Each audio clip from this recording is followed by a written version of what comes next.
Hey, what is up, everybody? This is Stevie Breach coming to you. Last night on the WWE Network, I was able to catch up. I went with another WCW 2000 pay-per-view. I don't know why, but basically, Bash at the Beach 2000, in my mind, is the night that WCW died, in my mind. I still was a fan after Bash at the Beach. I would go on, I would order New Blood Rising, and the shows that went after that.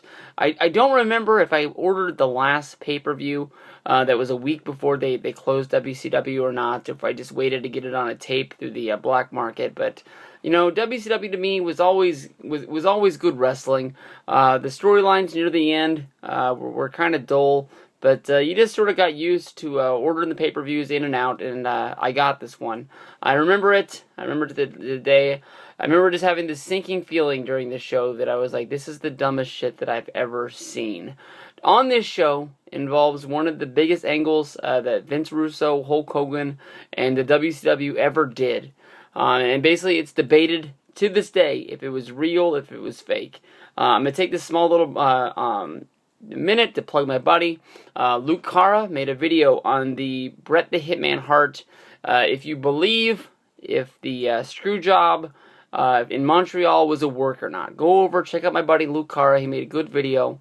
And post your thoughts on what happened on that one. Basically, with that shoot that went down in Montreal, WCW saw that as like one of the big launching grounds of the WWF that helped them take over and win the war. Honestly, that built up a heel, Vince McMahon. It helped move Bret Hart out of the company. It made Shawn Michaels as the champion. It gave them a spot at the top of the card for Stone Cold Steve Austin. A lot of things happened that night in Montreal for the WWF that went in their right direction. And they got a lot of bad publicity, but a lot of people say that bad publicity is good publicity because at least people are talking about you. And maybe people that were watching WCW at the time, which I think that a lot of people, why WCW caught on to win the war was they were a lot of times they always emphasize on people in college throwing these nitro parties and things like that. And I think that maybe they jumped in and they went along with what everybody was doing, and it was the cool thing to do to watch wrestling. And you saw the people that were in WCW were the people that you were watching when you were a kid, like with Roddy Piper, with Hulk Hogan, the Macho Man, so on and so forth. That maybe they didn't know what was going on the other channel, and because of this bad publicity and everybody hyping it up, saying that Vince screwed Bret, or Bret screwed Bret, or, whatever it was, that was the hot thing to do. And WCW, when they brought over Vince Russo's big thing was try to make big angles that'll hit the dirt sheets that, that is what's going to get you the people to tune in, because they're basically just sort of like want to see what was going on. In the era of Vince Russo, we saw, work fights in the locker room between, well, the DDP versus Scott Steiner one was real. But we saw, DDP and Buck Bagwell have a fight in front of the boys, hoping that the boys would go tell, like, Dave Meltzer, and then they would be all over the dirt sheets. And then what do you know? They have a match on pay-per-view because people think that these guys actually have, real heat on what's going down. We saw, stupid stuff like the announcers claiming that Scott Steiner was breaking the script against Goldberg, and that basically he was really shooting on Goldberg, and that nobody knew what was going to go down, and nobody could predict what Scott Steiner was going to do. And they did a whole bunch of stupid shit like this that basically the Hulk Hogan Vince Russo angle, to me, honestly, is one of the easiest things to point out, is that it's a work in the history of wrestling. Vince Russo was in the WWF at the time. He saw how big the Hulk Hogan thing, he saw how big the Bret Hart thing was when it went down, and he thought that maybe he could get Hulk off the roster for a while, promise him a spot, and bring him back somewhere down the road. It ended up being the last time the Hulk Hogan ever worked for WCW, probably because Hulk saw the writing on the wall and he could make the same amount of money as he did sitting home, and he wouldn't have to go out there and try to help this company that was on its dying days. He had, he made the same amount of money sitting at home as the same amount of money he would do if he was working. Hulk Hogan is very sort of, known for picking the right times to come back when he knows that wrestling's going to be hot, that he can point to it and said, I did that number. And, he never had that chance because WCW at the time was skyrocketing down into the ground. And so, basically, there was no way to work Hulk Hogan with this. Like, why your WCW World Heavyweight Championship match would go on so early in the show and Hulk Hogan wasn't going to know that something was going down? The only thing that there was to main event this show was Goldberg versus Kevin Nash. Why Hogan would, have his creative control card saying where he could go on in the card and, let Goldberg versus Kevin Nash be the main event. This is, of course, is when Goldberg is going through his big heel turn.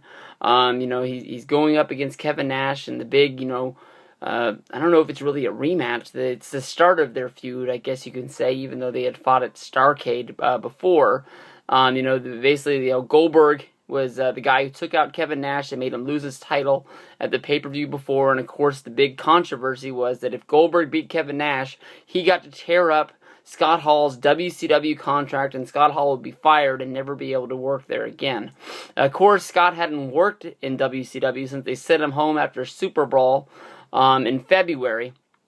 And he really was, honestly, released shortly after this time in a cost-cutting measure, thinking that, they were never going to be able to use Scott again, so they just cut ties with them, letting him go off and do whatever he needed to do, which ended up him going over to going over to ECW and working a couple spot shows down there in Florida, which I guess you can see those matches on YouTube if you look for him. He even did a job for one of the biggest, fattest guys in the company that couldn't work, just to prove to the boys that he wasn't in it for himself and that he was actually going to go out there and work and try hard. Basically, Hogan's not dumb. During this show, there's a match. Booker T versus Kanyon. And Kanyon beats Booker T by, sort of a run-in by Jeff Jarrett. Jeff Jarrett is involved in an angle with Hulk Hogan. Why Hogan would see Jarrett involved in an angle with Booker T and not wonder why that Jarrett's not involved in a real angle with Hogan going down, and the whole angle that's involved with Hogan being at the pay-per-view as if nobody knows if he's going to show up or not. It's stupid. It doesn't make any sense. Hulk Hogan's not dumb. Why they went along with the story so long. I guess Hogan had money and WCW had money to burn to try to make this look like a real story.